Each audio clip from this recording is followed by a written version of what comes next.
The art of unlearning to live better. Why forgetting can be more powerful than learning. Everyone wants to learn more, right? Accumulate knowledge, collect certificates, become an expert in everything. But then Lao Tzu comes along and drops a bombshell. What if the secret to peace is not learning, but unlearning? Think about it. Since childhood, you've been bombarded with rules, expectations. This is how it has to be. This is how it's done.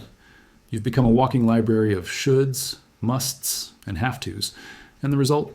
You're stuck, full of anxiety, putting pressure on yourself for things that aren't even yours. Lao Tzu already knew this 2,500 years ago. To acquire knowledge, add things every day. To acquire wisdom, remove things every day. The truth is, you don't need more information. You need less mental baggage, the weight of shoulds. Want a classic example? Think of Naruto. The guy spent his entire childhood being told he was a failure, that he'd never become Hokage, that he had no talent. Everyone told him how he should be. Quiet, well-behaved, an exemplary ninja. And what happened when he began to unlearn these limitations? He became the most powerful ninja in the village because he stopped carrying the weight of other people's expectations and started being who he really was. Now look at your life. How many times have you stopped yourself from doing something because that's not the way to do it? How many opportunities have you missed because you were afraid of what people would think? You're carrying a bunch of rules that aren't even yours.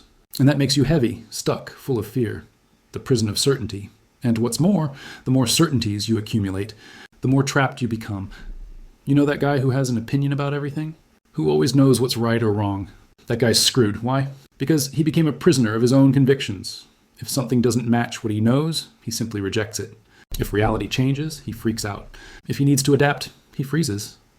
Now, the guy who has forgotten the need to be absolutely certain about everything, that guy flows. Lao Tzu called this wu wei, action without forcing, the natural flow of things. It's like Goku. The guy doesn't philosophize about perfect techniques, he simply adapts to the fight. Every opponent is different. Every situation demands a new response. The addiction to complexity. Here's a truth that no one talks about. We have a habit of complicating things.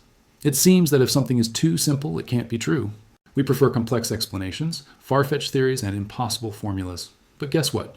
The best solutions are always the simplest. Want to be happy? Stop seeking happiness. Want peace? Stop fighting everything. Want wisdom? Admit you know nothing. Is it counterintuitive? Yes, but it works. Remember the movie The Matrix? Neo only truly saw the Matrix when he stopped trying to understand how it worked. When he unlearned the limitations of reality. And that's the thing. We live in a mental matrix, full of imaginary rules that limit our potential. The fear of not knowing. But why is it so hard to unlearn? Because not knowing is scary. Uncertainty is frightening. We'd rather get a wrong answer than no answer at all. And society has made this worse. Nowadays, if you don't have an opinion on everything, you're ignorant. If you admit you don't know, you're stupid. The result? Everyone becomes a Facebook expert, a YouTube university doctor, a WhatsApp PhD, and in the end, nobody really knows anything. It's just that some people get stressed out trying to maintain false certainties.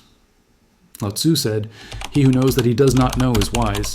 He who does not know but thinks he knows is sick."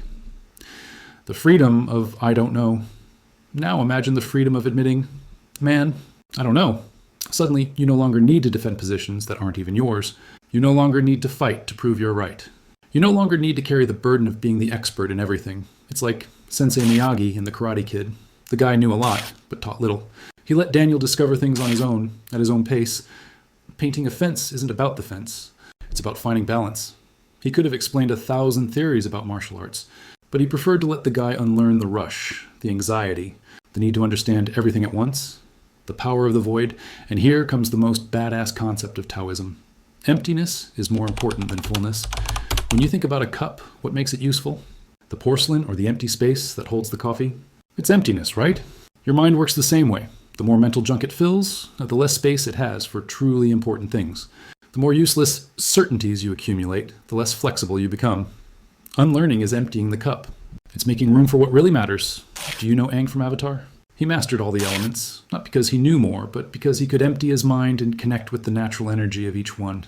When he tried to force it, it failed. When he emptied his mind and let it flow, he became the most powerful avatar in history.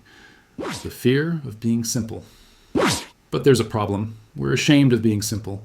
It seems that if you don't have 1,000 diplomas, don't read 50 books a month, don't master 10 skills, you're worthless. And then you become a collector of useless knowledge, a mental hoarder. He accumulates information he never uses, techniques he never applies, theories that only serve to impress others at the bar. Lao Tzu was the opposite of this. In simplicity lies greatness. The guy founded one of humanity's most profound philosophies, and his main text is less than 5,000 words. Meanwhile, there are coaches out there writing 200-hour courses to teach things that fit in one sentence. The art of flowing. When you unlearn, you begin to flow. Instead of forcing solutions, you let them emerge. Instead of fighting problems, you dance with them. Instead of resisting change, you ride the waves. It's like Kakashi in Naruto. The guy copied 1,000 techniques, but his true strength wasn't in what he knew. It was in his ability to adapt to any situation. He wasn't stuck in one style. He didn't have an ego about a specific technique. He flowed as needed. The paradox of wisdom, and here is the most beautiful paradox of Taoism. The more you unlearn, the wiser you become. Because wisdom isn't about accumulating information. It's about knowing what to ignore. It's about realizing that 90% of the things you worry about don't matter. That 90% of the opinions you hold aren't yours. That 90% of your fears are fantasies of your mind. When you unlearn these illusions, only the essential remains, and the essential is always simple. Breathe, be present, love without attachment, flow without resistance. Lao Tzu summed it up in a beautiful phrase. Contentment is natural wealth. Luxury is artificial poverty. The courage to start from scratch, but unlearning requires courage. Courage to admit you might be wrong. Courage to let go of comfortable certainties. Courage to start from scratch, even as an adult. It's like Will Hunting from Good Will Hunting. The guy had an absurd IQ, knew math better than the Harvard professors, but he was held back by the emotional baggage he carried. Only when he began to unlearn the traumas, the limitations, the stories he told himself, then he was able to truly use his intelligence. The path back to simplicity. So how do you do this in practice? First, stop accumulating information for the sake of it. Before learning something new, ask yourself, will this really improve my life? Second, question your certainties. At least once a week, take a strong opinion you hold and ask yourself, what if I'm wrong? Third, practice saying, I don't know. The next time someone asks your opinion on something, try saying, I don't know, what do you think? Fourth, simplify your choices. Fewer options, less stress. Fewer possibilities, more focus. And finally, always remember the words of Lao Tzu. The wise man does not show off, that is why he shines. He does not assert himself, that is why he stands out. He does not praise himself, that is why he has merit. He is not proud, that is why he endures. Ultimately, unlearning isn't about becoming dumb. It's about becoming free. Free to be who you truly are, without the weight of expectations. Free to flow, without the prison of certainties. Free to live, without the fear of not knowing. And this is the most beautiful art there is. So, did you enjoy this reflection? If you want more content like this, which helps you live a lighter and more philosophical life, don't forget to subscribe to the channel and activate the bell. Leave a comment. What was the last thing you unlearned in your life? Or better yet, what certainty do you want to question? And if you want to continue this journey of self-discovery, check out the next video I recommend right there. The Art of Being Bored, Why Boredom Can Save Your Life. Thanks for watching. And remember, sometimes forgetting is the best way to learn.